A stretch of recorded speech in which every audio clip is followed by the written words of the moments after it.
Will, did you pick up on it all, the little thread about the fireworks company that Trump used for this event? Oh, yeah. Grucci, Maine fireworks. So Grucci, the idea was that, so they got the free fireworks from Grucci and this other guy who are secretly lobbying the administration for some various schemes of theirs. So they couldn't, they still had a contract with the regular fireworks people. So they said, okay, we're going to make the fireworks twice as long. But then because of the weather and it was just the air wasn't moving and it was just really sitting on the city. As a result, there was this huge smoke cloud. And you couldn't see the fireworks at all. And then the smoke just sat around DC. I had to go inside. It was you could really smell it. And then it's at the DC air quality plummeting. It was the worst in the country. So you have this big fireworks display, no one can see it. You poison the city. Big triumph. Well, the other thing, it's it wouldn't be anything to do with Donald Trump and contracting without ludicrous New York area corruption and incompetence. The Grucci fireworks, mainly famous for an explosion at their fireworks plant in Long Island that killed 2, injured 24, and set a neighborhood on fire in the 1980s. That's what we call Italian excellence. But yeah, and speaking of which, Matt, they are also allegedly deeply mobbed up. Would you imagine? Would you be shocked to find out that the Grucci Fireworks Company of Long Island reportedly has ties to the business industry? That is my favorite Trump thing. That until about 2012, every time he was interviewed, he would brag that he knew the mafia. Yeah. Well, does it sound like when he first started doing The Apprentice? Yeah. He was like, and I was reluctant to have cameras in here because I do deals with the mafia all the time. And he's just never even had to talk to a cop about that. It's so awesome. Well, at this point, this is one of my most controversial political opinions, but I think the government should stop going after the mafia because it's they've had a rough past few decades. Let them rebuild. Let them put a roster back together. It's like the mafia. Okay, the mafia gave New Yorkers activities to do that didn't force them to drink. It gave them a sense of community or some shit. It did amazing things for the McMansion economy. Yeah, they were nice. Classic movies that we wouldn't have if they weren't out there grinding. Oh, great movies about them, and they also made great movies because they had to launder their money. Are you sick of seeing fucking horror movies called Obliviration that are about a monster that represents global warming society? Yeah, you are.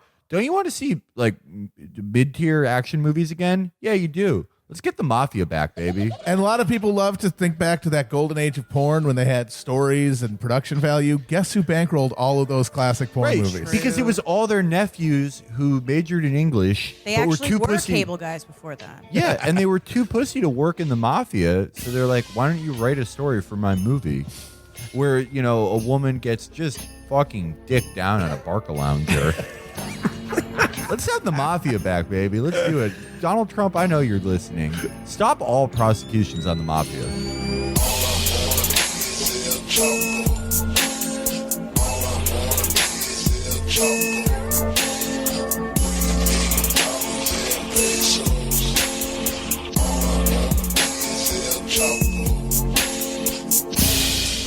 Hello, friends, and happy Independence Day weekend. I hope you've had a wonderful holiday full of fun, fireworks, friends, and BBQ. So, on the 4th of July, I slept in really late. I didn't get up till very late in the afternoon, bleary-eyed, got up, immediately went to my feed. I had to know one thing and one thing only. How did Trump's salute to America's tanks and heroes go? How did it? What was going on the National Mall? What did it look like? Was it like Pyongyang on Kim Jong-un's birthday? Did it look like a Soviet state? I wish. Was it like Fury Road? And I went to one man's Twitter account to get the real scoop on that, and he's with us now.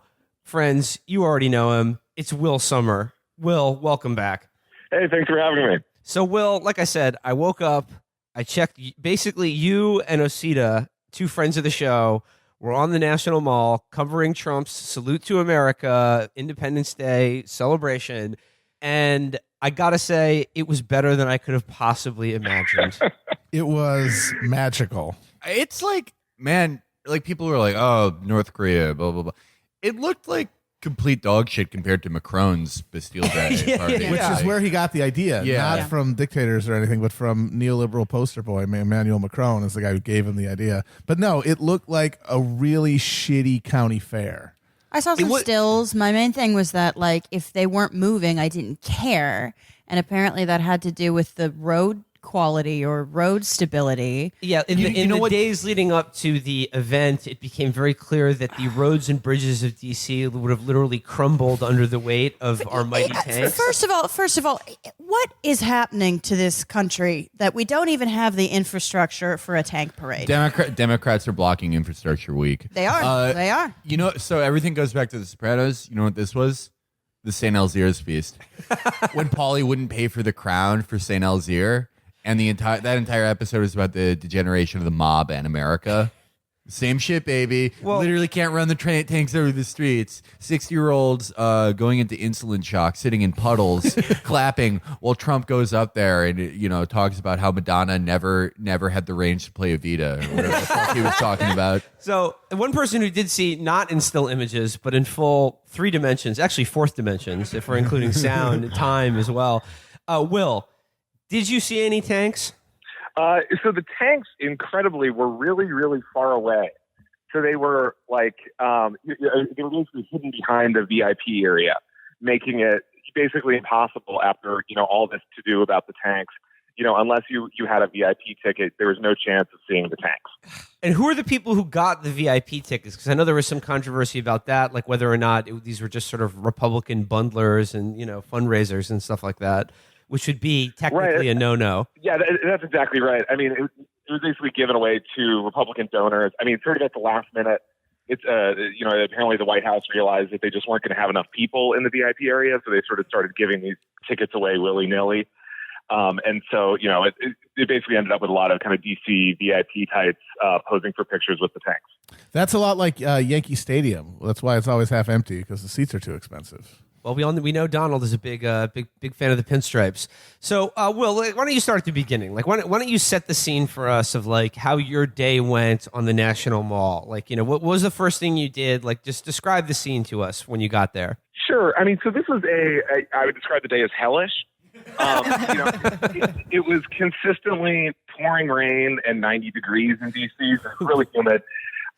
So first thing I did, of course, I went to the White House where there was supposed to be a flag burning. Now, this is I was a little early for the flag burning. Then I went to the Trump Hotel where I ran into a couple of women who were convinced that JFK Jr. was going to announce himself and reveal that he had faked his death. Yes. Oh, yeah. Yes. This was supposed to be a big QAnon holiday, and I saw a lot of pictures of people with JFK Jr. masks and Q hats and things like that. So one of the ladies at the Trump Hotel told you, she was there to take part in, I guess, a historic moment when I guess what was their idea that Trump would take the stage, then he'd be like, I got a surprise guest for you all. You may know him as a guy who died in the 90s, but guess what? He didn't. It's JFK Jr., everybody. He's now an ugly guy in a rumpled suit. Oh, was the guy, what's that, Vincent Fuchsia or whatever, was he there? He was there, yes. So, Dude, he probably got so much random trim. Trump supporter that they have become convinced that QAnon people believe is JFK Jr. in disguise. And so they analyze his cheekbones and stuff. And, sometimes he's photographed with this blonde woman and they're like, oh, it's JFK Jr.'s wife. She's back too. And so, but he has this weird thing where he won't say he's JFK Jr. or not, but he certainly loves, he seems to really enjoy people thinking he's JFK Jr. So he was in town and posing for pictures with people and everyone was going oh my God, he's here. And in Q lore, what was the idea here? That JFK Jr. is Q. He's the guy who's been working behind the scenes the whole time to expose this, global cabal of elite sex offenders. Which, by the way, we'll be talking about that shortly as well. But yeah, how does JFK Jr. figure into this? Yeah, so I mean, basically, there was this period where Q stopped giving clues, and then someone named R showed up and sort of tried to steal away R word showed up. Followers. And basically Harder. that kind of, and they went on this whole JFK Jr. thing. The idea being that JFK Jr. faked his death, and had sort of been working hand in hand with Trump. So, these people are obsessed with JFK Jr. They go through back issues of George magazine looking for clues, stuff like that. So, today was July 4th was supposed to be, the big day. And so, I ran into these women, and there was a lady with a kind of a big, like, British, like, fascinator hat, and she had a big JFK Jr. in it. And I said, what's the deal with your hat? And she goes, he's alive. The classic Larry Cohen film, R.I.P. Okay, so I actually have one question about this too. I mean, like, never mind the, how these people feel when, apocalypse doesn't come, but is the debate at all getting sectarian about interpretations of Q? Because, like, that always inevitably happens. I know someone who went to, like, a flat earth festival and, like, saw the first kind of sectarian divisions sort of coming across, and people started shouting at each other. Has that started to happen to Q yet? Oh, yeah, very much so. I mean, there's so many divisions in it. Some people go the full lizard people route. Some of them think, obviously there's the JFK Jr. faction, which is sort of at war with the people who don't think JFK Jr. faked his death. So there's a lot of feuds going on. That's great. That's great. See, it just starts out with as my colleague said, I do believe that JFK Jr. is alive. However, I don't think he's the only person behind Q. And then someone screams, like, how fucking dare you? Like, it starts out very collegial, and then eventually, like, all of this stuff goes apart. So I can't wait for the online Q flame wars. I honestly don't think that any two Q people, if you sat them down and had them explain to you what it was, would have the same idea. No, I think that it's totally But whether they fight about it or not, whether they get really hostile towards each other, that's when shit gets good. What matters is the degree to which somebody's going to come forward to be a leader of one of these factions and monetize it. Then you're going to see the real schism. Then you're gonna see some real Great Western Schism shit happening. Q is going to take up residency in Avignon. I mean, there are too many moving parts for any two people to have the same idea. It's too open source. Like, anyone could just say they're Q, and these fucking people will believe them more or less. But this is the weakness of horizontalism. Like, the fact that everyone can sort of, like, pop in, and, like, kind of the idea of internet sourcing. I'm always saying that about horizontalism. Like, it's like, if you're going in a direction, up or down, you can always go back down, but left to right, you have to go the whole direction of back right over. Not fun. Will, so then you saw the JFK Jr. ladies. Then you made your way to the National Mall. What next? Yeah, so then I headed down to the mall for, you had to go through this security cordon, which was a real mess. He basically blocked off the Washington Monument and the Lincoln Memorial. So you had to go through there. And then my first stop, of course, had to be with the resistance protest, the big Trump baby. So I saw the Trump baby. And more importantly, they had a giant statue of Trump taking a poop. And it said, impeach me. And people just had to get pictures with this. This was kind of the star of the show. Get wrecked, motherfucker. And, of the resistance counter protest, I mean, obviously, their take is that, this whole thing is like a big, horrifying spectacle. But again, it didn't really seem like there was any spectacle to be had there. It mostly seemed like people on sort of camping chairs just kind of sitting on the National Mall in, fetid, humid, stinking heat. Yeah, I mean, it was basically just like really miserable. It was sort of like shitty Woodstock or something. So I get down to the reflecting pool, and it just starts, it basically rained for, I would say, 3 hours straight, really steadily. So you have all these people, they had their Trump gear. There was a whole family in QAnon shirts. There was, it was all kind of the sights of a typical Trump rally.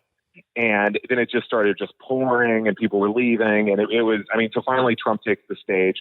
And, he goes through this, as you guys saw, this kind of bizarre, like, Wikipedia speech where he's like, let me tell you about another great American. And it's just kind of on and on. And, and then I will say the flyovers were pretty sick. Trump's speech, of course, another highlight. We all know that the airports line, which was incredible, but it was made instantly unbearable by like every like media blue check who turned it into an unbearable hashtag joke within about 30 seconds of it happening.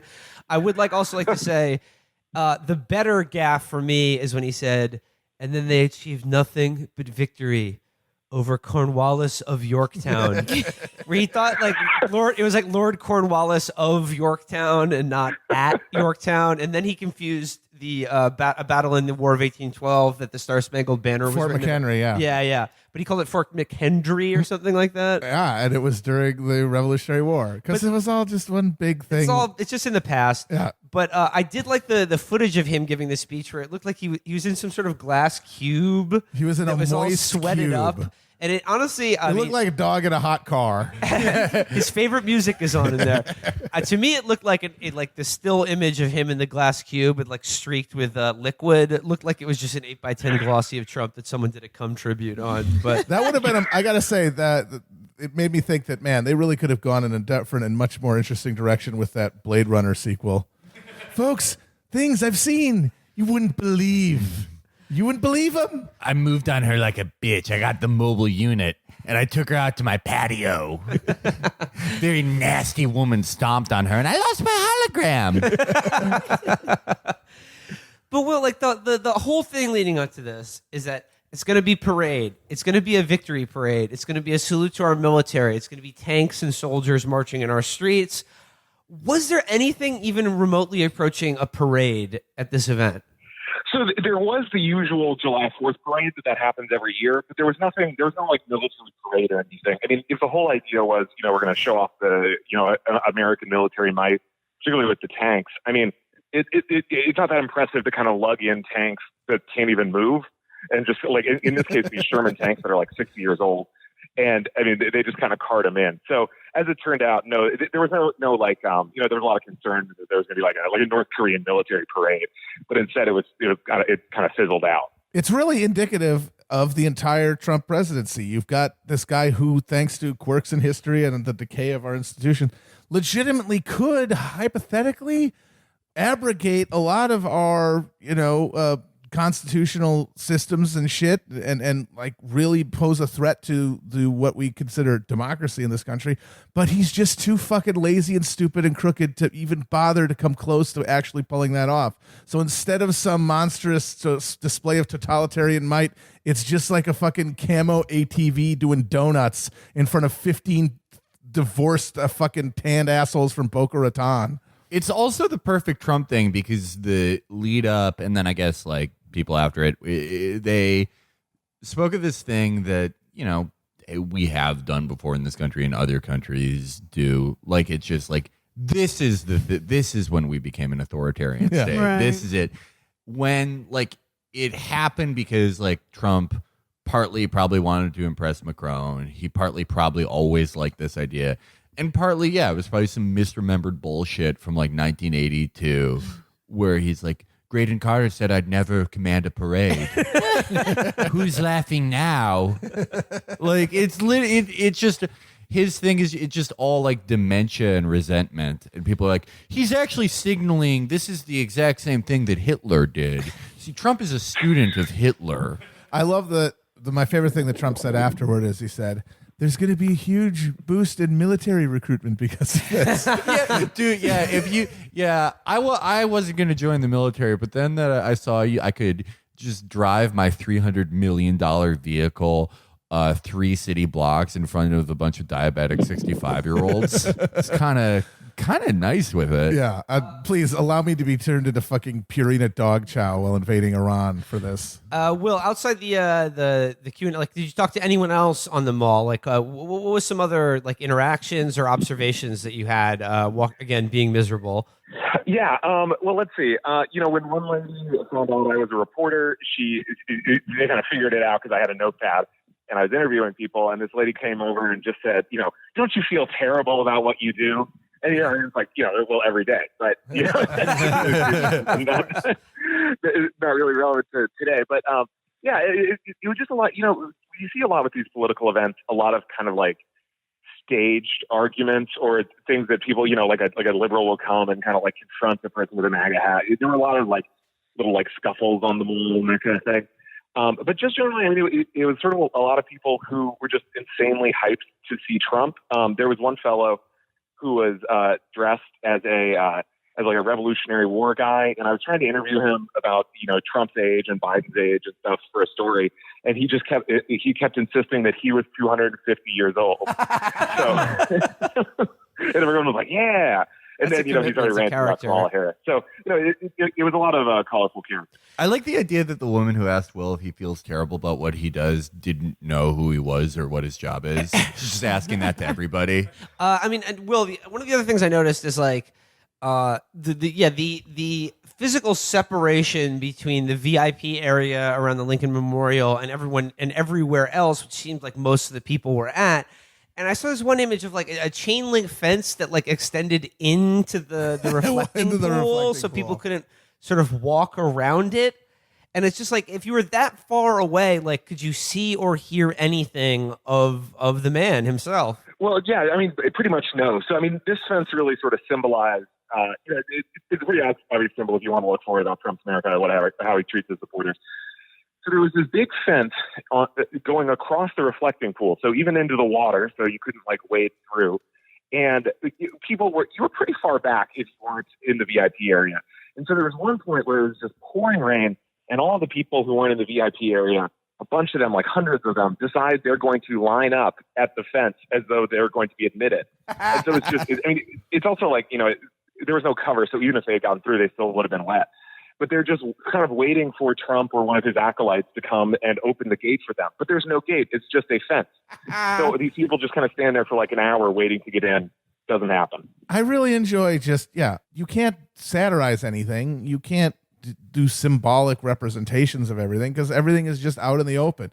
Just his supporters, his regular smooth-brained supporters standing there like fucking Russian peasants waiting for the Tsar's carriage to go by, assuming surely someone will tell the Tsar that we love him and he'll come and touch us and heal our scrofula. And meanwhile, 300 yards away, he's palling around with a bunch of Mar-a-Lago iguana men and looking at the beautiful tanks and not giving two shits about them. If they all drowned in the if the fucking reflecting pool just flooded because of the rain and they all drowned, he wouldn't even notice. It's so perfect. Will, there was eventually a flag burning in front of the White House. Did you see that? Or there's another scuffle involving someone tried to save the burned flag. Right. So the Revolutionary Communists, which I believe is Bob Evate. Hell yeah, baby. Yes. Chairman Bob. So in honor of Chairman Bob, they decided to burn a flag. And this is, so many like kind of vile groups. So the Proud Boys were nearby at a bar and they heard that there was a flag burning. And so the Proud Boys kind of rushed over to the White House. And there was this scuffle where one fellow who later this weekend would go on a big rant at a rally about how he'd been banned from Tinder. This fellow kind of wades in and kind of does a scuffle to the flag. And then, the Proud Boys sort of declared victory over the Revolutionary Communists and that kind of thing. But, if you look at the picture, the flag was pretty well burned. They sort of have like, it looks almost like a ripped up tissue or something, and they claim they saved the flag. So that was probably like the most excitement of the day. Well, you bring up the Proud Boys, probably even more pathetic than the Rally for America or whatever. Like, was it a day or two after they had like another like one of these free speech I've been banned from Twitter rallies that seemed to sort of degenerate into sort of allegations of sort of a cocaine-fueled love triangle between Omar Navarro, his girlfriend, and the Proud Boys. Could you explain? Yeah, so this is, these are the kind of fun stories you get to write. They're basically, Omar Navarro is this guy who's this kind of like perennial challenger to Maxine Waters. He gets like savagely owned every time he runs. I think she beat him by like 70 points last time. But nevertheless, like Republicans are convinced that, this is the guy who's going to get Maxine Waters. And, in the past, he's had a lot of kind of like hapless moments. He had a fundraiser featuring comedian Dan Ninen. Oh, yeah. I remember that. That was choice. So in this case, this guy was scheduled to speak at this rally among the likes of Laura Loomer and Milo Yiannopoulos and Gavin McInnes. But then, sort of right before the rally, he starts tweeting, like the Proud Boys do coke and they stole my girlfriend, and I don't want anything to do with these guys. So basically, he was dating this pro-Trump relationship expert named Deanna Lorraine, and then she dumped him, and then he kind of went on this Twitter rant, and there was this scuffle. They all hang out at this like really vile tourist bar called Harry's. And so there was this big scuffle there with the Proud Boys. And so that is, then he kind of went on this big cocaine rant. So he's accusing the former girlfriend and MAGA relationship expert of doing like, sort of a fueled orgy with the Proud Boys, or just one Proud Boy in particular? Yeah, I mean, I think there's one Proud Boy in particular. I mean, for what it's worth, it seems as though Omar Navarro is not exactly the most reliable guy. She denies it. The Proud Boys, on the other hand, are thrilled to have press about them stealing girlfriends and doing cocaine. And didn't Omar, after this started, didn't his ex-wife pipe up and talk about how he cheated on her a bunch with all these MAGA sweeties? Right. There is this.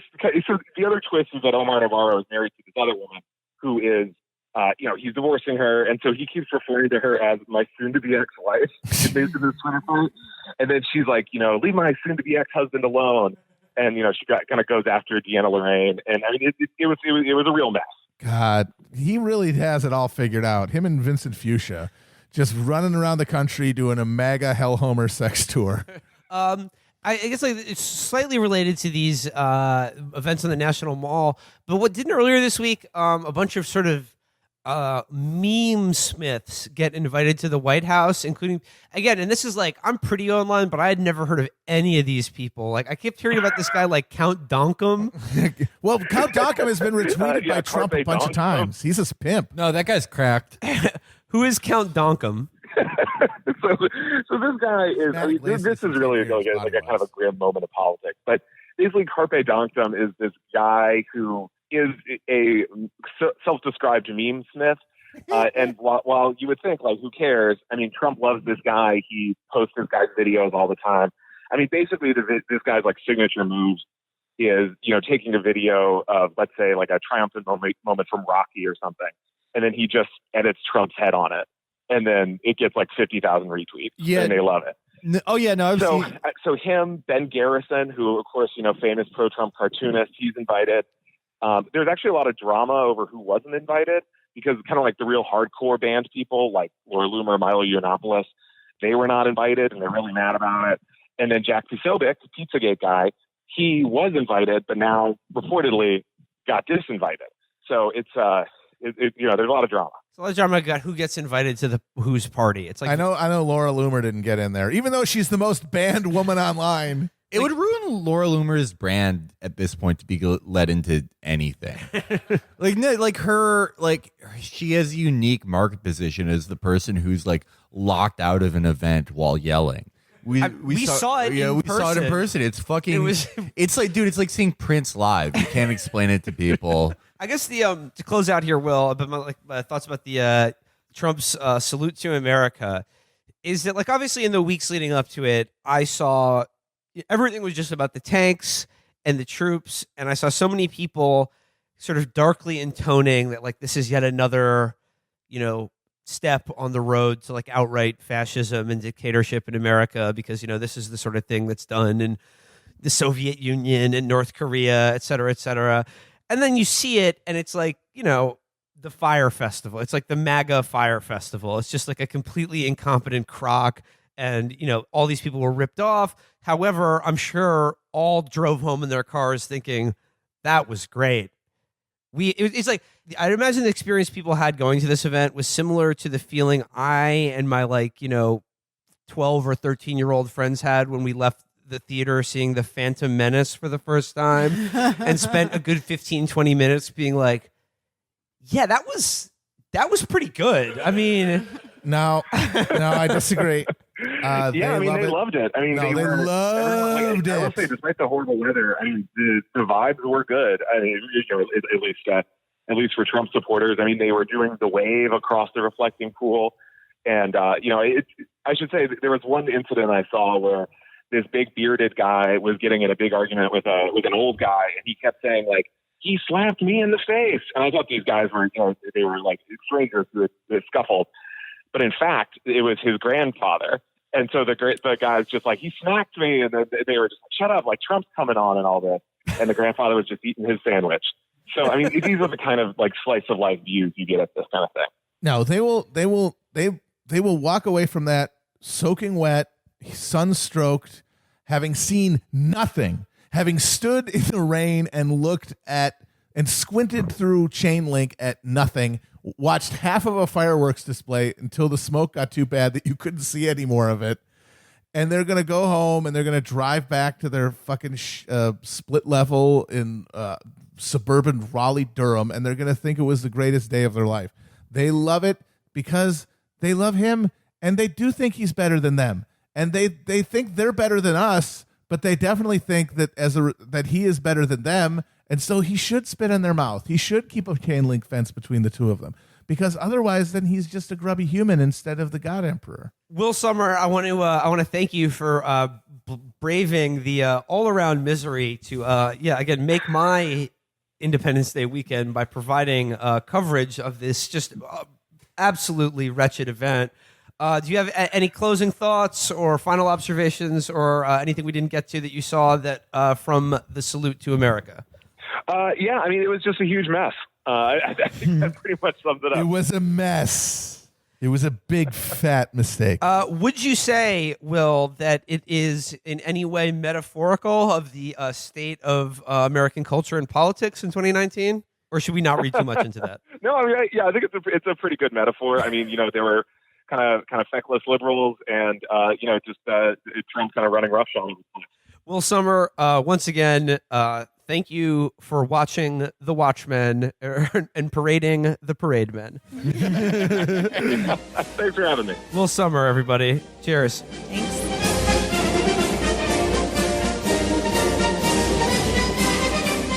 All right, so once again, thanks to Will Sommers for attending that abomination. But I just one more thing I want to talk about the July 4th parade and non-military display of power.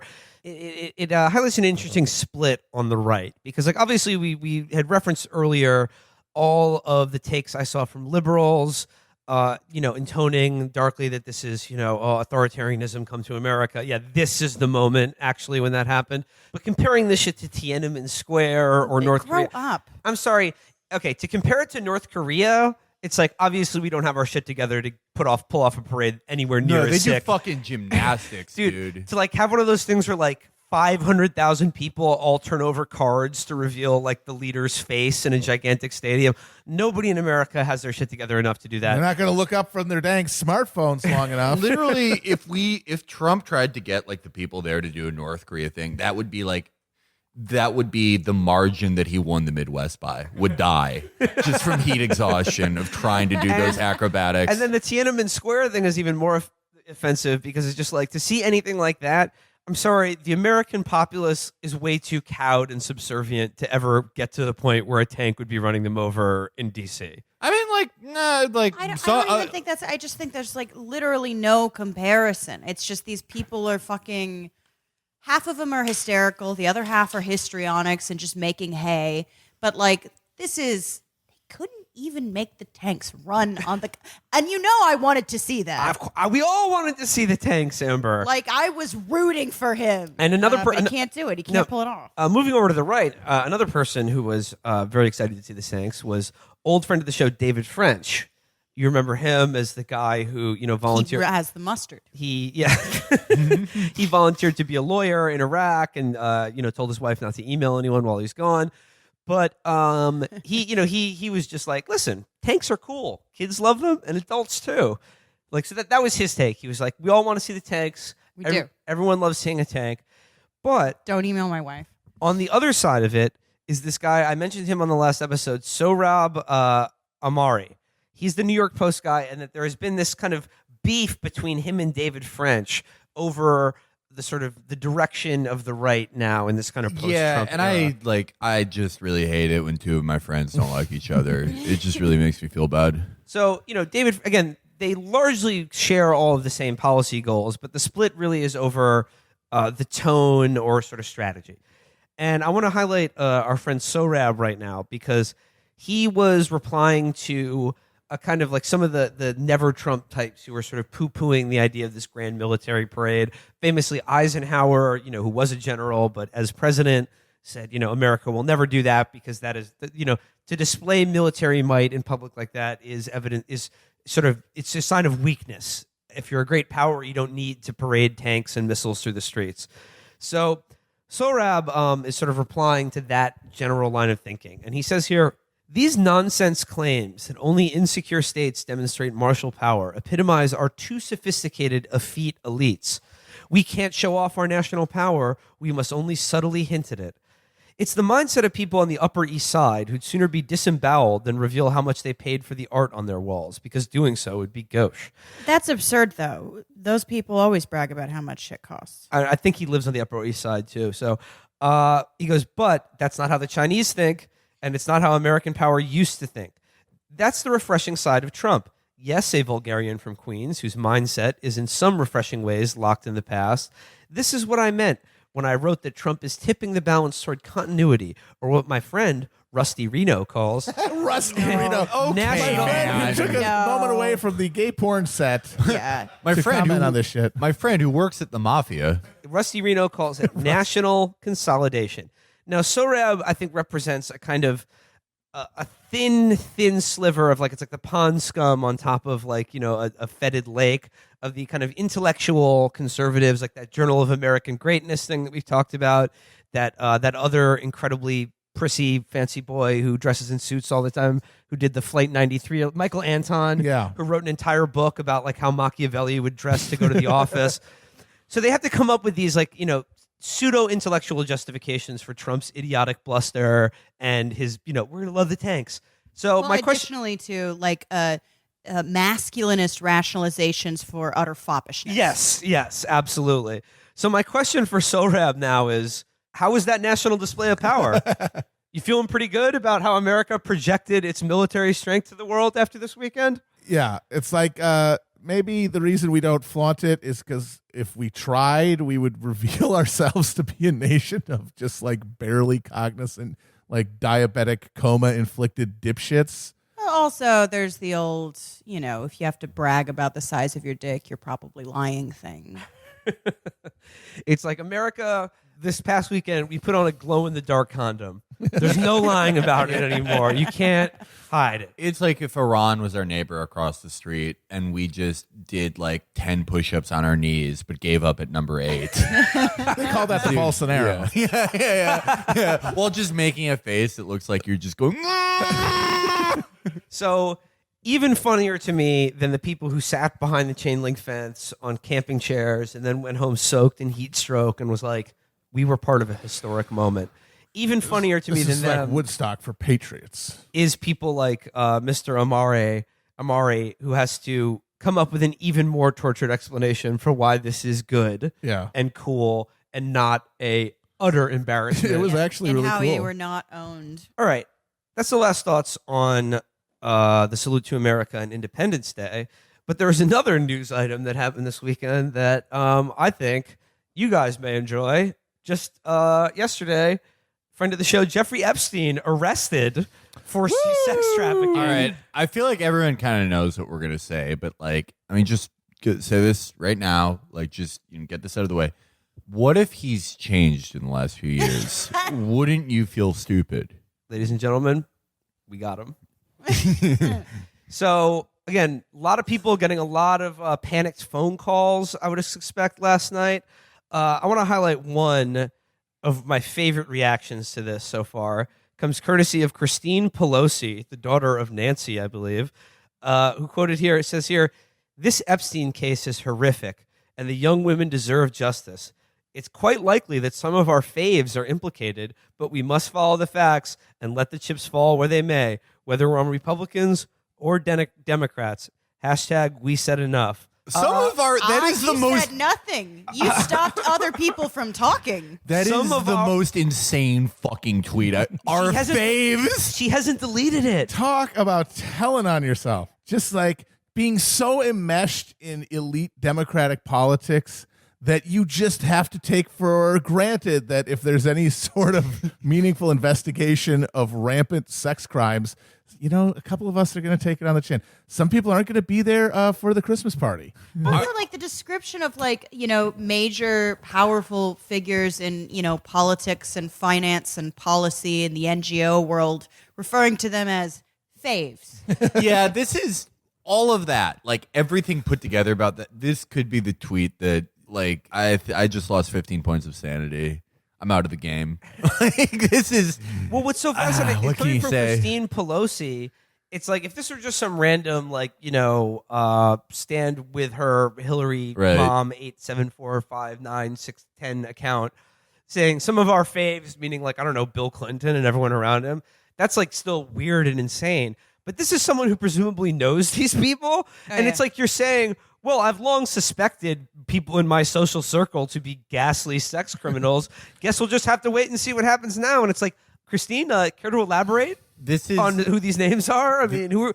No, go on. Who are your faves, Christine? Yeah, I'd love to know. Man, this is tough. This is the year I cut out everyone from my life who does child rituals. Like some of my favorite people, but like, time's come.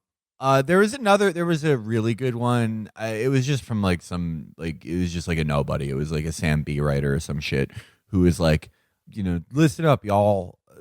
White person, obviously. Listen up, y'all. I love Hillary like his sister, but the best thing that could happen to her is Bill Clinton going to prison for life. And it's like, yeah, for sure. 100%. Totally unaware of He's this. looking at like world politics and major power struggles the way I watch, Big Little Lies. Or like a Lifetime movie when you're like, you have to get away from him, honey. Like Hillary didn't spend the 90s running interference for fucking Bill and undermining the people who were claiming that he'd abused them. That was like her job, was undermining them and saying that they didn't have credibility and that they were just looking for money or whatever. Okay, but imagine if she didn't like have to spend time doing that, she could have like really gone in. She could get so much done. Yeah. No, I mean like that is, I guess this is like, if you had to pick one thing to show how diseased people's relationship with politicians is, it would be this case, because the QAnon people on the other side, like literally the joke that we made, it's like Donald Trump's sting operation has succeeded. White hat pedophile. They were literally pro-Trump people are posting pictures of Trump with Epstein, and they're like, undercover operation. No, it was keep your friends close, keep your enemies closer. Awesome, dude. He's setting it up perfectly. This is one of the most mentally ill eras in God, American politics. Like, you'd have to go back to an era where, like, people thought their mailman was a Russian agent, or like people thought that like one of the greatest threats to political progress is the devil tricking people into being horny. Like, this is such a diseased fucking time. Well, I mean, it sucks. It is so funny now with this Epstein thing, because we're going to get to see both sides of the political spectrum pretend that like, this is going to make you the other one look really bad. Yeah. Okay, so hell outcome, right? Funniest and worst outcome. It turns out Donald Trump was lying about knowing Jeffrey Epstein. Like, so the first mention of Epstein, like possibly being up to something very skeevy, is a profile of him in New York Mag in 2002, where Donald Trump says the words, "Jeff's a very fun guy. He loves the social life. Some have said he likes girls even younger than me." Yeah. So literally, this is one of those dumb New York Magazine articles that they used to have about like how cool some rich guy is. And the first like actual like famous person they talked to was like, "Jerry is a pedophile." But what if it turns out like those pictures, like Trump didn't even like really talk to him. He lied about being on the jet. And he just did it because someone was like, "Oh yeah, Graydon Carter's been on that. You haven't." He's like, "Yeah, I have. Actually, I did all this stuff on there." But it turned out every Democrat was on it. Right. And I mean, like somehow Ilhan Omar, like the worst outcome possible. And Trump's like, "I'm sorry, I lied." Well, I mean, we should point out that there are like affidavits and court documents going back to 1994 of sworn court affidavits from supposed alleged victim and her friend that she told that Donald Trump raped her when she was 13 in Jeffrey Epstein's Manhattan apartment. But I mean, like, everyone's involved in this, but however, like, the Clintons have way deeper ties to Epstein than Donald Trump. Fucking Clinton. Trump never actually was on any of the flight logs, whereas fucking I mean, I think they figured out he was a talker. Yeah, Bill was on there. I mean, he probably did that. I don't know. We'll find out. Like, Bill is on that fucking flight log like over 20 times. I mean, he's got frequent flyer miles on the Lolita Express. Along with Steven Pinker. Steven Pinker. I don't know how many times he's on there, but also other fave of the show, Alan Dershowitz. Oh, boy. And he was reached for comment today. Attorney Alan Dershowitz, who's been caught up in the scandal around Jeffrey Epstein, is taking a wait-and-see stance towards new allegations of sex trafficking against the billionaire. I'll wait to see what the evidence is, Dershowitz told the Daily Beast on Saturday when asked to comment on Epstein's arrest. All I know is what I've read in the Daily Beast website, the Harvard law professor added. I haven't been in touch with Epstein for a long time. Remember the last time he made a comment on this? He was like, yes, I got a massage at his house, but it was only from an elderly Russian woman, and my child was there at the time. Yeah. Nice, dude.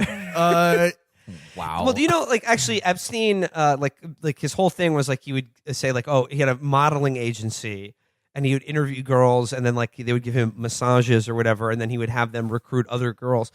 Donald Trump ran a modeling agency in the 90s that did basically the exact same thing. And he bragged about like peeking on girls changing and shit. Yeah.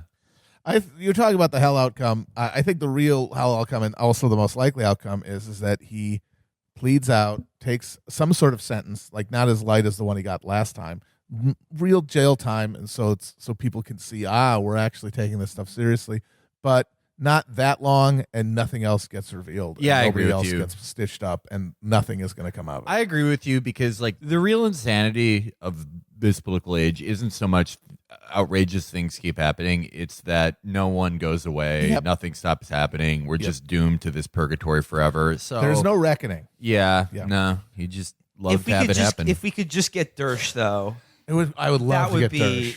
Just really, getting Dersh would be amazing. I hate to break it to you, but Alan Dershowitz is like, what is he, like 80? Yeah. Alan Dershowitz is somehow going to live another 25 years. He'll go on TV. He'll go on TV. He's going to die comfortably in his bed. Yeah, he's going to go on. It'll be that thing where he closes his eyes and then suddenly devolves into dust. Yeah, he's going to go on TV every few months to like either defend an NFL player who decapitated his maid with a sword or like, say that Israel has a right to literally bulldoze over her family. It's like, the same shit will just keep happening forever. And then they'll write like weird society piece profiles about how someone was like rude to him at Martha's Vineyard. Right. And people are like, well, we're really showing him. Yeah. So I guess stay tuned for that. Can we talk about a feel-good story? Yeah. Let's move on. I mean, like, there's a lot of darkness in the world. Yeah. But we've introduced some light into the world by, I think, giving some necessary profile to Marianne Williamson and You her guys are positive going to vibes. poison people into voting for her, and then we're going to have another narcissistic new age boomer, and she's going to like bomb Pakistan for being anti-yoga. I'm sorry. There's no way that this is going to turn out okay. Okay, Amber. Let me allay your fears. Let me allay your concerns here by introducing another feel-good character who I hope that we can give adequate light and attention to. We are talking about, of course, Joe Biden's son, Hunter Biden. Out of nowhere. I didn't even know. I knew about Bo when he had the brain cancer. Like he was kind of his Joe Kennedy Jr. He was going to be the president or something. And then his brain exploded. I didn't even know he had another son until he had another son, and he's dating the widow of his dead brother and also smokes crack. It's like when a walk-on from the first season becomes a really important character arc in the third. You just didn't see it coming. Yeah. I love Hunter. And I love Hunter because what is every other sort of child of a famed political actor in America? It's, just this fucking 80 IQ idiot married to a fail hedge fund guy who in her spare time tries to impress conservative teens by, trying to get a Muslim congresswoman killed. It's Veruca Salt on The View. It's just the Trump kids who are just, there's just nothing going on there. There's a little funny stuff with Don Jr. and his pathos of his desire for his dad to like him is and kind his of entertaining. divorcedness. But there's really Abby Huntsman, just nothing. Just like resume nitwits who just like all of them. It's like you have a life guaranteed. You will never be at want. You'll never have to actually perform to any specification. So here's the thing that I think consolidates Hunter Biden's quality. His name is actually Robert. Really? Hunter is his middle name. But one day someone was like, nah, you are clearly a hunter. You are the most hunter guy in the world. Yeah. No one has ever been more of a hunter. Robert Biden did not go to a homeless encampment and score crack for a week. Hunter Biden did. Oh, though. absolutely. I think so. We're going to get into the broad strokes of Hunter, like the reason that he got profiled. But we're going to get into it later a little bit. I think he's like a better person than any presidential kid, and I'm dead serious. But we'll get into that. The New Yorker had a big piece about Hunter Biden, and I want to go through it with you guys a little bit. And like the thing is, like, I wouldn't say it's like a tragic story. He's experienced tragedy in his life, but I think the word is pathos. There's a certain kind of American pathos to his character that Felix described as like an Alexander Payne movie. And I think that's exactly right. That there's something about him that I don't know. That he's a messy character. He has flaws. Mm-hmm. So, with Hunter Biden, I think we have a guy who could be, a breakout star from 2020. And quite honestly, I wish he was running instead of Joe Biden. He should be, we're talking about how America is just like, it just never ends. We're condemned to each other in the same cycles forever. Every day is like a small, awful crisis, but it doesn't change anything. Who is more perfect to manage that than a guy whose life has been that every day? Yeah. Every day of Hunter's life is a little crisis he's created for himself. I'm just imagining him, because the way he responds to any setback or stress in his life, I just imagine him on the debate stage, and he gets owned like the way Kamala Harris owned his dad, and he just like says, well, "Fuck this," and just like takes the mic off and just takes out like a fucking travel thing of Kahlua and just starts chugging. He's like texting his fucking dealer as he's striding off the podium. Hunter, his immediate profile is like that of an Alexander Payne, but I think he's more than that. He's like an FX character. He's like someone on Nip Tuck. Yeah. He's like someone on Sons of Anarchy. He has the same like moral... He's an FX character that thinks of himself as a USA Network guy. Yes. He thinks he's on burn notice. Yes. When he gets drunk and punches someone at a Jimmy Buffett concert. Yes. He thinks he's on Suits. Yes, absolutely. Yeah, But right. He's getting menaced by the Sam Crow for like, because he's like he's selling drugs outside the back of his fucking sporting goods store or something. No, he's the guy who Jax is like, I know a lawyer who can help us do another motorcycle deal. And it just Hunter Biden shows up, no tie on, disheveled, sweating, like half his face is shaved, and he's like, "Sorry, I was in a rush." It's like, we can't pay you, but we could take you to watch the porno get shot in our porno warehouse. He's like, oh, hot dog. So I want to go into this big profile of Hunter Biden in the New Yorker. It's titled, "Will Hunter Biden Jeopardize His Father's Campaign?" Couldn't be further from it. No, I'm maxing out to Joe Biden now. It's like the only positive thing about a Biden presidency would be Hunter Biden running around the world making like deals with like fucking foreign dictators and warlords and like personally smuggling diamonds up his ass. When's the last time? I mean, like, There is a diamond involved in the story, Yes. by the way. Clinton had a Roger messy Clinton. brother. Yes. Carter had a Billy Carter. but no one's ever had like a wild and wacky son. Yeah, no, they haven't. Amazingly enough, the kids tend to be relatively behaved. Patty Davis. sheltered, yeah. Patty Davis is probably the best example. And I Alice would always Ro- point out that she was adopted. Alice Roosevelt, maybe. Alice Roosevelt, yes, But that's Alice the Roosevelt closest was thing we're talking like about. cool. She was like wild. Like she was sort of She like was a flapper. forward She was a thinking. proto-flapper. What about Rosemary Kennedy? They took care of that business. Asshole. Okay, so let's jump into this New Yorker profile here. It goes, it's just George W. Bush, but they took care of him. Yeah, So it starts out talking about Joe Biden, his presidential campaign.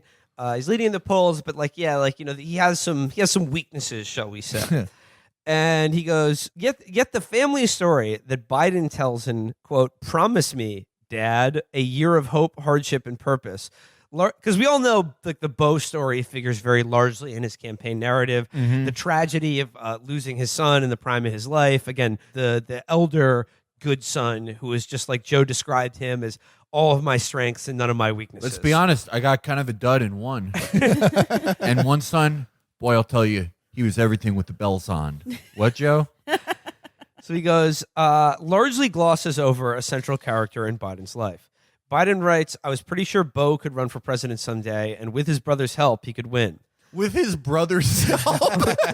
Doing what? Hunter Biden, who is 49, is described as a supportive son and sibling. In his speeches, Biden rarely talks about Hunter, but news outlets on the right and mainstream media organizations, including The Times, have homed in on him, reprising old controversies over Hunter's work for a bank, for a lobbying firm, and for a hedge fund, and scrutinizing his business dealings in China and Ukraine.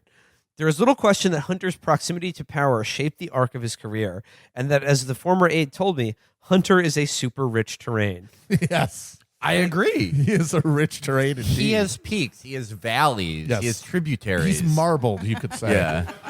And it goes on, the gossip pages have seized on Hunter's tumultuous private life. He has struggled for decades with alcohol, addiction, and drug abuse. He has went through an acrimonious divorce from his first wife, Kathleen Buell Biden, and has had a subsequent relationship with Bo's widow, Hallie.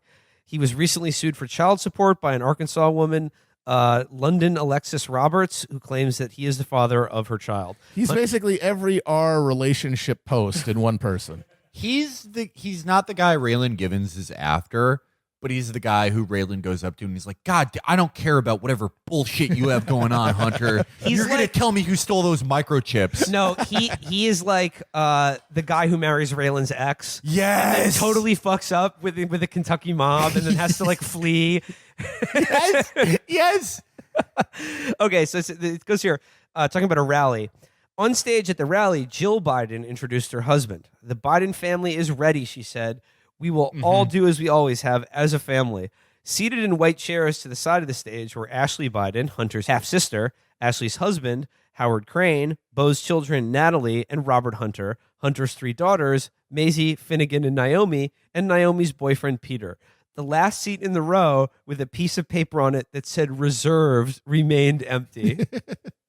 In one of my early conversations with Hunter, he told me about his sadness at having missed his father's event. Bo and I have been there since we were carried in baskets during his first campaign, he said. We went everywhere with him. At every single major event and every small event that he had to do with his political career, I was there. Baskets up until we were 20 years old.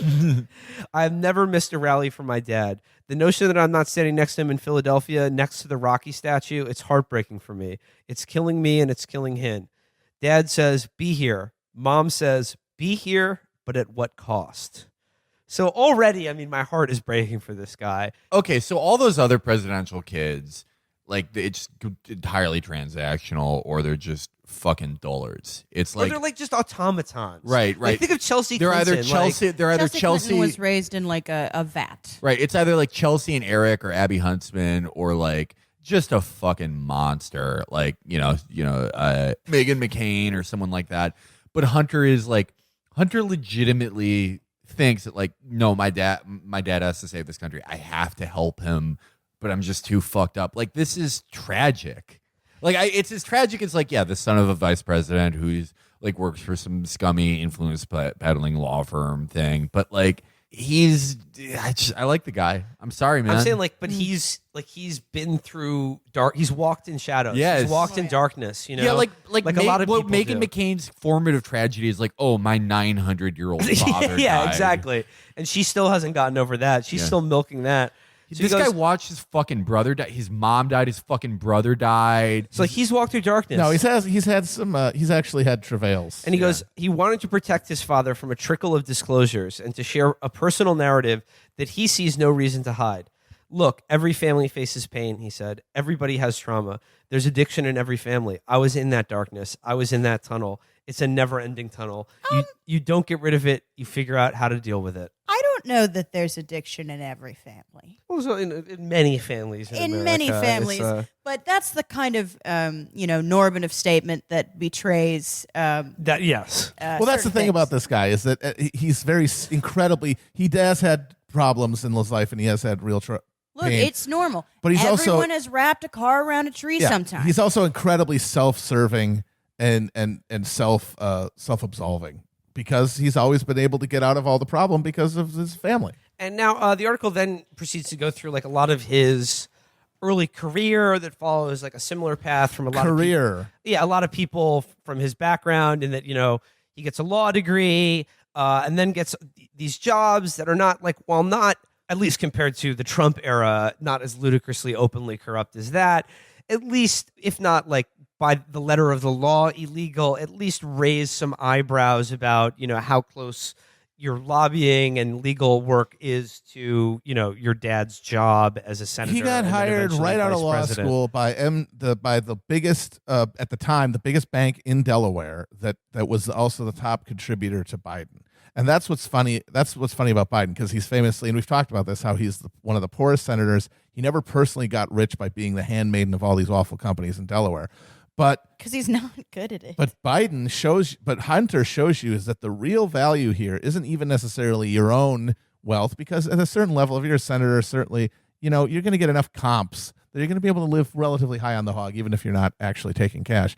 But more importantly, your fucking dumbass kids are never going to be a huge burden on you. You are guaranteed that they will be able to have careers that keep them from, having to live in the basement or whatever. That's the real value of having these connections. I feel like there's like this weird mirror between Hunter and Don Jr., right?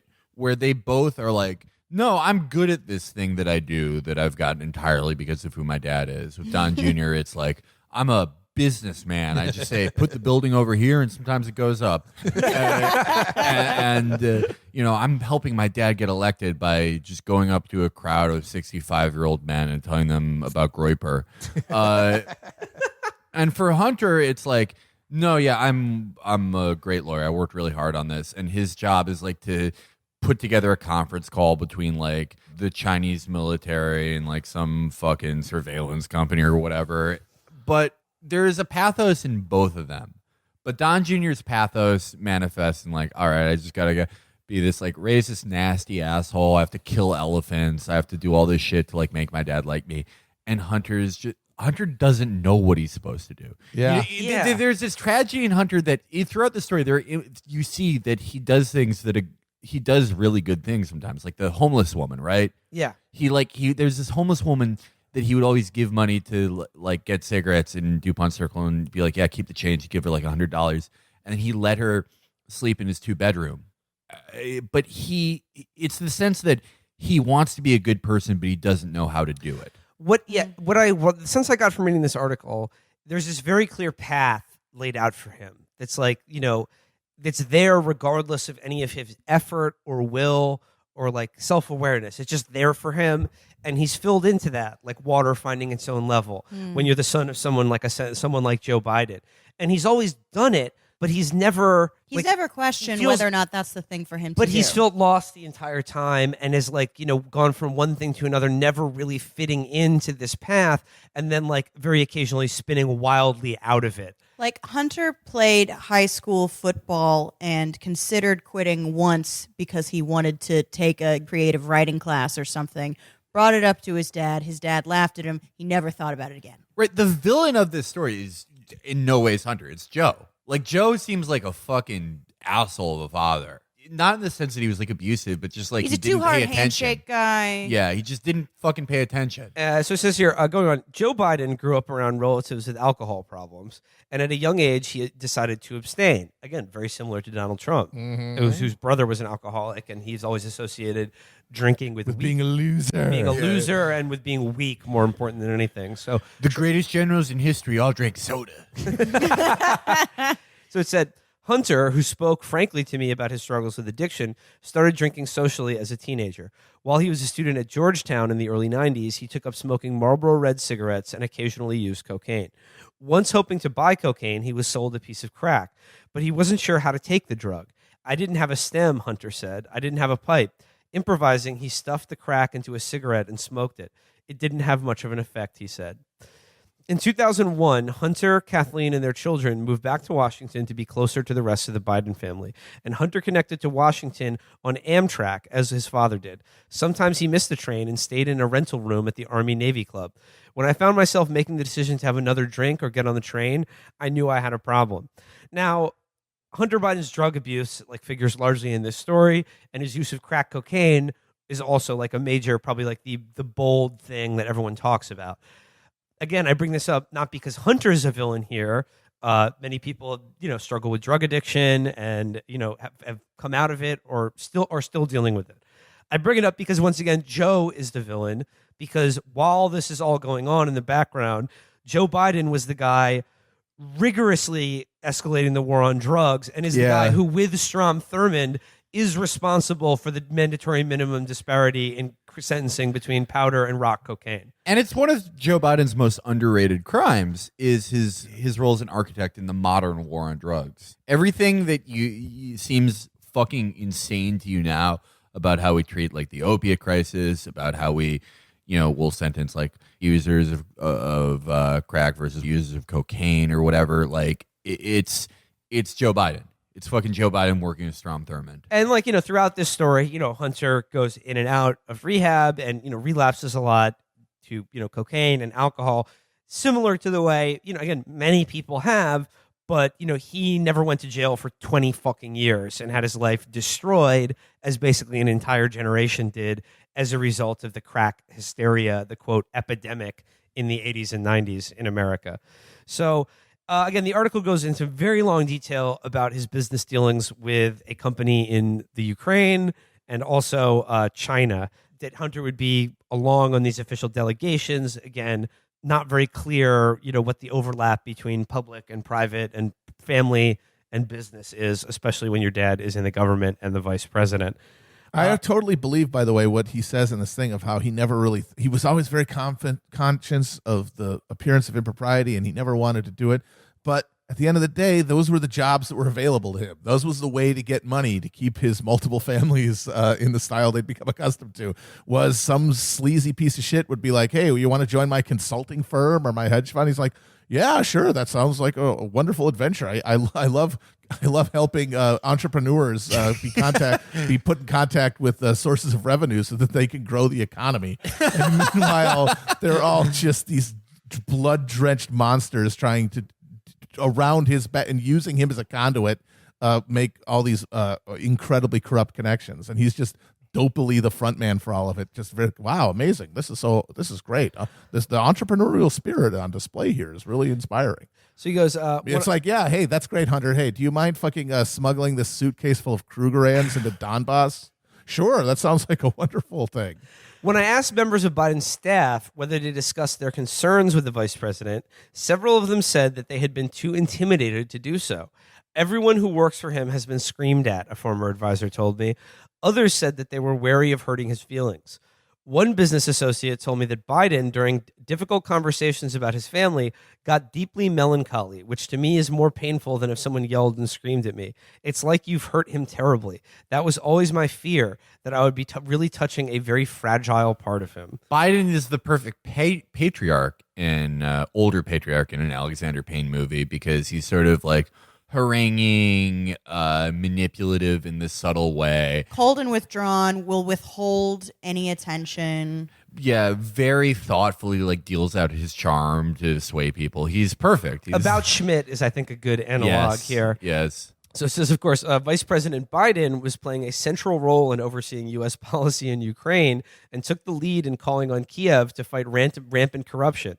On May 13th, 2014, after Hunter's role in the Burisma board was reported in the news, Jen Psaki, a State Department spokesperson, said the State Department was not concerned about perceived conflicts of interest because Hunter was, quote, a private citizen. Several former officials in the Obama administration at the State Department insisted that Hunter's role in Burisma, again, this shady Ukrainian company, had no effect on his father's policies in the Ukraine, but said that nevertheless, Hunter should not have taken the board seat. As the former senior White House aide put it, there was a perception that Hunter was on the loose, potentially undermining his father's message. Hunter on the loose. There's your title. Yeah. That just, that really rolls off the tongue. Okay, here's my favorite part of the story. So it says here, Hunter saw himself as a provider for the Biden family, and he even helped to pay off Bo's law school debts. But he often wished that, like his father and his brother, he could contribute more to society. Through his business, he got to know an Australian-American former military intelligence officer named Greg Keeley, who regaled him with stories about his career in the Royal Australian Navy. After moving to the United States at 40, Keeley had obtained an age waiver to join the U.S. Navy as a resident. While on reserve duty at a U.S. military base in southern Afghanistan on September 11, 2011, he and members of his unit watched Vice President Biden deliver a speech at the Pentagon about the attacks of 9/11. After the speech, Keeley sent an email to Hunter to tell him that members of his unit thought the vice president's message was, quote, spot on. Hunter passed the note to his father, who wrote Keeley an email. Keep your heads down, he said. You are the finest group of warriors in all of history. Settle down. Keeley helped convince Hunter that it wasn't too late for him to join the Navy Reserves. He told me my message to him was, if you feel the call to serve, which I encourage, it doesn't really matter what your rank is or what's on your shoulder board. It's that you're serving your country. Hunter took that message to heart and acted upon it. Again, this idea that, like, He's been doing all these jobs, serving, like, just found himself on the board of some Ukrainian company that was, pseudo connected to his own father's anti-corruption efforts, or at least working against them, and at the very least.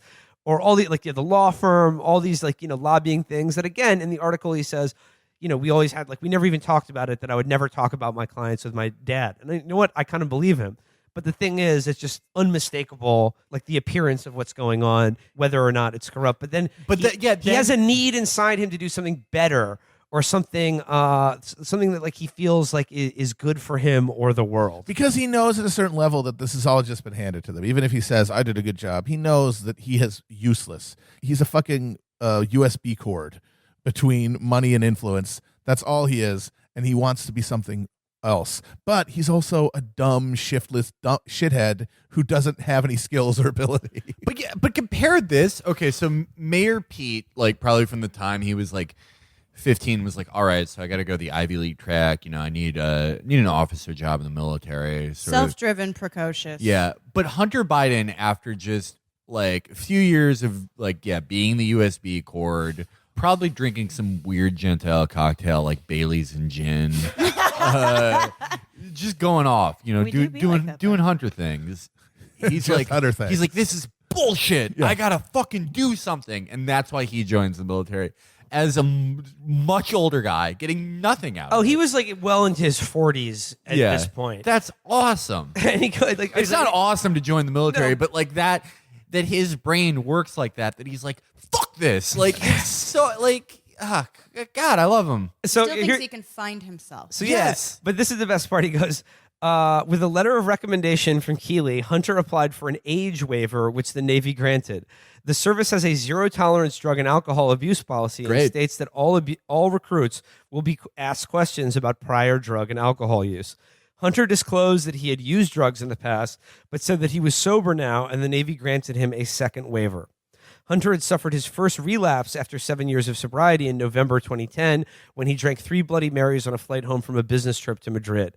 He continued to drink in secret for several months, then confided in Bo and returned to Crossroads Center. He had another relapse in early 2013 after he suffered from a bout of shingles for which he was prescribed painkillers. When the prescription ran out, he resumed drinking. On May 7, 2013, he was assigned to a reserve unit at a naval station, Norfolk. He had hoped to work in naval intelligence, but was given a job in a public affairs unit. At a small private ceremony at the White House, Hunter was sworn in by his father. Later that month, the night before Hunter's first week of reserve duty, he stopped at a bar a few blocks from the White House. Outside, Hunter said he bummed a cigarette from 2 men who told him that they were from South Africa. He felt, quote, amped up as he was driving down to Norfolk and then incredibly exhausted. He told me that he called Bo and said, I don't know what's going on. Bo drove from Delaware to meet Hunter at a hotel near the naval station. He got me shipshape and drove me to the base, he said. On his first day, Hunter had a urine sample taken for testing. A few months later, he received a letter saying that urinalysis had detected cocaine in his system. Wah, wah. Which means he just did it. Yeah, he just did it. That morning. Under Navy rules, a positive drug test typically triggers a discharge. Hunter wrote a letter to the Navy Reserve saying that he didn't know how the drug had gotten in his system and suggested that the cigarettes he'd smoked outside the bar might have been laced with cocaine. So he gets a lawyer or whatever. Oh, okay. But essentially, there's a lot of closed-door hearings.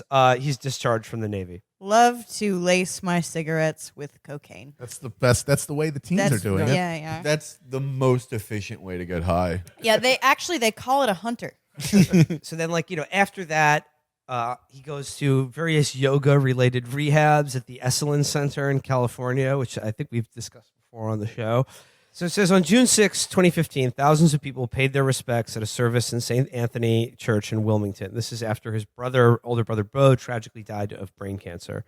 The next day, President Obama, Ashley Biden, and Hunter, who was fearful of public speaking, delivered eulogies. On the drive back to Washington, Hunter, moved by the outpouring of support for him and his family at the funeral, told Kathleen, his then wife at the time, that he was thinking about running for public office.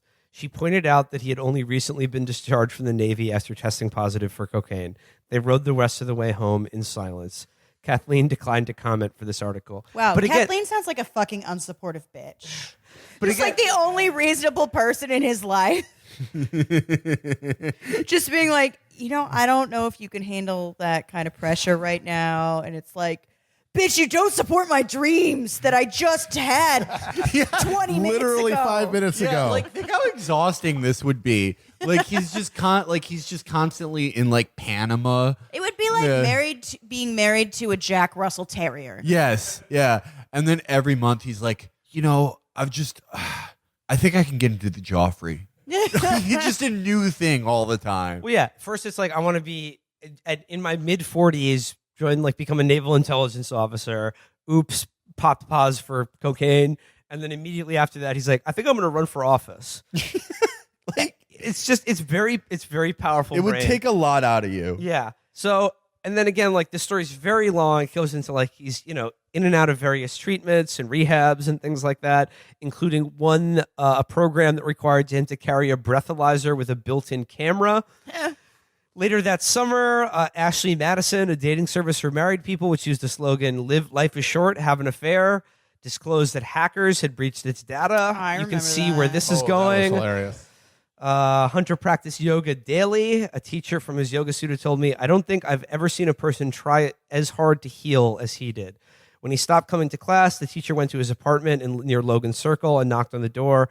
Hunter told me he pretended not to be at home. That also appears to be a breach of the yoga teacher-student relationship there. But that's like, okay, that's how powerful Hunter is. That's the sort of thing that only happens in movies. Like Hunter like has this energy where people like interact with it. Like he goes to a fucking yoga class and they just see this 40-year-old man stretching, and there is this aura about him that if he doesn't show up, this yoga instructor is like, where did he go? I have to find him. I have to see what happened. Worry. Yeah, who is he? I need him. So during this period when he is basically like shifting through various, yoga retreats, rehabs, just, numerous different strategies for dealing with this, he begins a relationship with Haley, his brother's widow, because they share a kind of connection. And he said also he has this magnetism. Yeah, He does. and it goes here. That fall, Hunter made plans to go to the Grace Grove Lifestyle Center in Sedona, Arizona. During a layover at Los Angeles International Airport before his connecting flight to Phoenix, he went to a nearby hotel bar and realized he had left his wallet on the plane.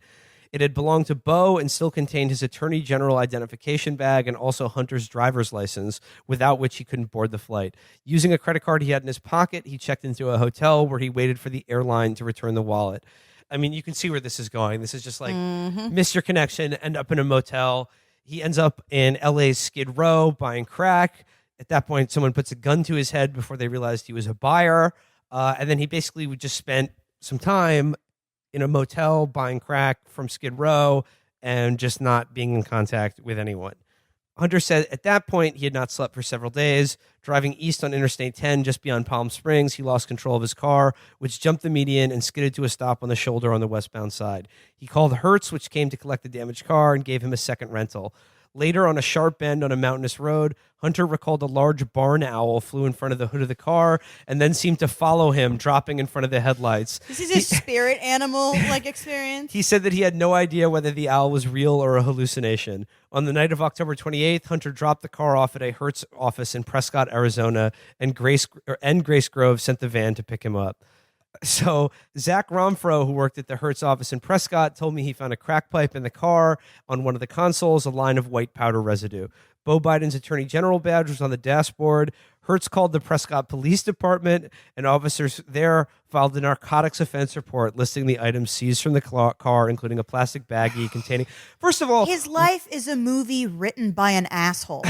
This is like that A Million Little Pieces shit, but not total bullshit. Yes. You know what I mean? Like, he's like, this is not a complete fiction. But by the way, why is the Hertz rent-a-car company just immediately calling the cops if they find a stem? I think everyone should know that. Hertz will fucking dime you out. Just throw it out. Fuck Hertz. You know what it is? It's that the woman who he returned the keys to looked at him and was drawn in by his magnetism, and then she went and saw it and she's like, he's in trouble. I have to do something. It's the only way to save him. No, it's more drama if it's Hunter. Like the woman was like, who was that guy? And the manager who's had a crush on her and also his marriage is falling apart was like, a fucking asshole, that's who, and then starts the car. Hunter just like everywhere he goes, he's an FX series.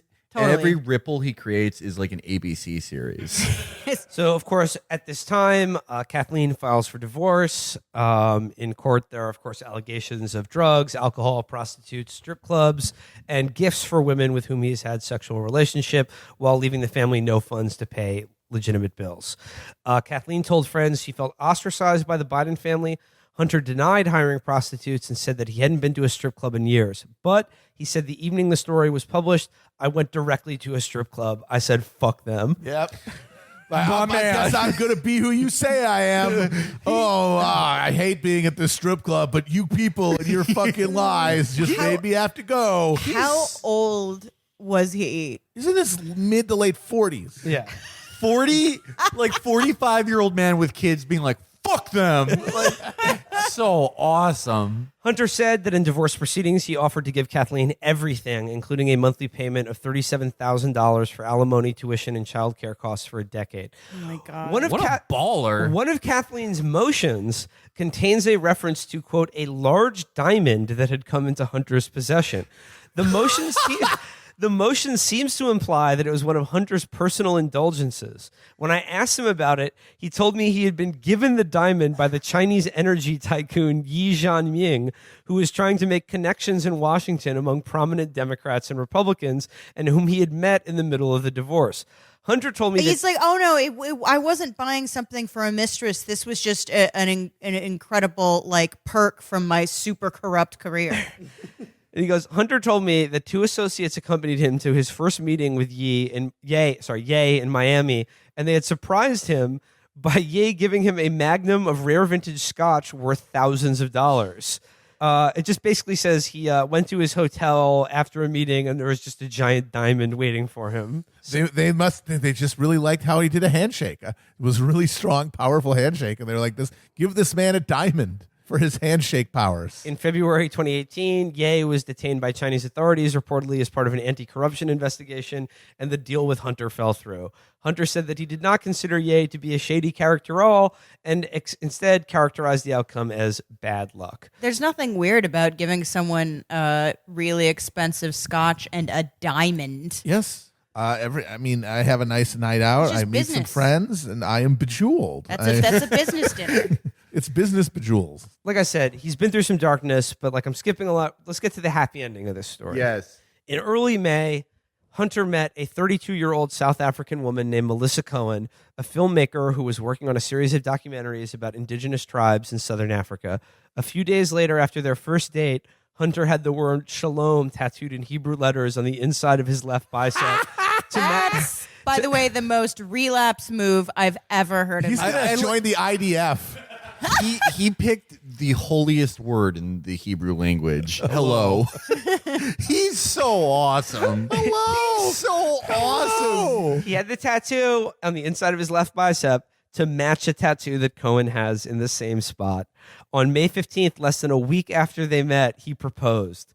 The next morning, she accepted, and he bought the simplest gold wedding band he could find, then called the marriage service, which sent over an affidavit. A month later, on the roof deck of Cohen's apartment off the Sunset Strip, Cohen sat on a bench next to Hunter, who was wearing jeans and a T-shirt emblazoned with the slogan, "Be fucking nice." Oh, Mike, it's the Virgin Don Jr. Oh, yeah. Hey, my dad watches your network. Can we please date? I have to go kill an elephant, so my dad likes me. Hunter, all right, I got to get some keyboard duster to, like, even out the high from these Roxy's. Oh, my God, this fucking ruby-encrusted scimitar. Where did I get this? Fuck. If Hunter Oh, my God, I met you last week. I love you. Can I get you pregnant now? If Hunter weren't, raised in like a PMC, isolation tank and pushed along by probably an emotionally very withholding, aggressive, patriarchal father figure, he would not even be a manager at Hot Topic right now. Well, I mean, that's the thing. I mean, especially regarding his dad's, hyper escalation of the war on drugs, as you read this story, and it's just a revolving door of like treatment centers and rehabs. He's checking himself in and out of yoga retreats at Esalen. And it's like, honestly, I think everyone who deals with drug and alcohol problems should be able to do that. But quite frankly, the vast majority of them are in and out of a different kind of facility until they just fucking die. Right. You know, so. But also, I think maybe some of the nature of those facilities not necessarily taking very well for him might have to do with like the amount of freedom he has been given. Well, I mean, drug treatment in America is like awful. It's a fucking scam. I actually think we should do an episode about it. But there are two kinds: throw you in jail, or you get to go to a spa where everyone says, actually, you're a magical being made of light. Yeah, every one of his fucking rehab assignments is a vacation. Right. He went to like a Mexican beach to like do yoga for 6 months and like have smoothie enemas. Meanwhile, in a lot of this country, if you go to rehab, you're literally made a slave at like a poultry factory. Like they make you work for no money. It doesn't work like for the gutting rich and it chickens. doesn't work for the poor. We like haven't figured out that it's neither like a luxury service nor prison. Yeah. Right. So again, here's some light in the darkness. He recalled that after the ceremony, I called my dad and said that we just got married. He was on speaker and he said to her, "Thank you for giving my son the courage to love again." Hunter paused, his eyes filling with tears, and he said to me, "Honey, I knew that when you found love again that I'd get you back." Cohen rubbed his shoulders. He went on, and my reply was, I said, "Dad, I have always had love, and the only thing that allowed me to see it was the fact that you never gave up on me and you always believed in me." Hunter told me that on a recent evening he had seen, this is the very last paragraph, he had seen reports on Twitter that Trump was calling for him to be investigated by the Justice Department. Then Hunter noticed Trump. Then Hunter noticed a helicopter overhead. I said, "I hope they're taking pictures of us right now. I hope it's a live feed to the president so he can see just how much I care about the tweets." He went on, "I told Melissa, I don't care. Fuck you, Mr. President. Yes. Here I am living my life." Yes. He's so fucking cool. He has like protagonist syndrome. Yeah. He believes he is the He protagonist. is the protagonist of reality. Honestly, if they bring him, like Trump, literally, he backs down from strong personalities. He backs That's down true, from yeah. defiant people like Maduro, Kim Jong. Like when people are just like, don't take his bluster and are like, suck my dick, dude. He's like, he's actually as smart as me. He shows his belly. Like if he read that, he'd be like, I'm replacing Jared with Hunter. Or it's like Hunter called to testify, and like, you know, one of those like Louis Gohmert trying to grill him. It would be like the Army McCarthy here. He'd be like, "Sir, at long last, you are the real fucking drug addict." He comes in there wearing like a spiritual gangster t-shirt, some other dumb shit for like 40-year-olds. All the aides to like Steve King, all of them, they're just like, who is that? Like all the women are fanning themselves. He's just like, he takes one hit off and Jewel fucking whips it over his shoulder. It hits James Einhoff in the head, cracks his glasses. No one gives a shit. They're like, "What are your business contacts?" And he's like, "I have a different kind of contact, the kind between soul and soul." And they're like, "What the fuck?" Some might say that before me sit the august representatives of the American people. But, sirs, all I see is a bunch of seagulls fighting over French fries. Hunter 2020. Critical support for Hunter Biden. Who would he run with? Just God. It would be the first. his choice for vice would just be a giant pile of like divorced dad bracelets. No, his choice for vice president would be the Steve Earle character from The Wire, who's just his sponsor and running mate. Wait, no, I got it. It's Daughtry. Probably Hunter Biden's favorite artist. I mean, I'll also say weathered, but Hunter, definitely a hunk. Very hot. Good looking guy. Yeah, he's a Dummy stat. hot. So He's kept his hair, too, unlike his fucking Yes. So there you go. That is